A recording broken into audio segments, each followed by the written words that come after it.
Por mucho tiempo Antú y Cuyén estuvieron enamorados. Por las noches observaban la tierra, tomados de las manos dormían abrazados hasta el amanecer. Los años pasaron y su amor crecía más y más. Frente a Chao y Enechén celebraron una ceremonia que fue la más hermosa que jamás se haya visto en la tierra. Todo iba muy bien, junto de día, junto de noche, cuidando al pueblo mapuche.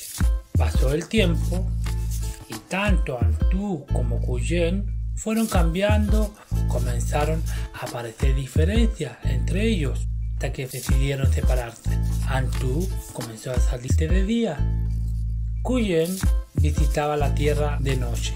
Un día Antú divisó una hermosa criatura y la llevó al cielo, nombrándola Güiñelfe, la estrella que aparece en el amanecer. Los siglos pasaron y Cuyén sentía que algún día el amor con Antú volvería a ser como antes, infinito. Entonces decidió visitar a Antú. Allí estaba Antú y Güiñelfe, besándose, mirando sus reflejos en las nubes. Cuyén, con mucha tristeza, lloró. Fueron días y días de lágrimas que caían de sus ojos y golpeaban la tierra, acumulándose por montones. Fue así, gracias a las lágrimas de Cuyén, se formaron los bellos lagos del sur de Chile. Pasaron varias semanas hasta que Cuyén vio su creación, los hermosos lagos como espejos vivos. Cuyén volvió a sentirse feliz.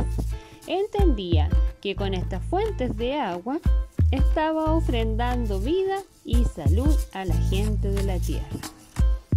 Pronto descubrió que sus lágrimas también formaron una veta de plata brillante y firme en la tierra y la entregó a las mujeres mapuche para que construyeran sus joyas.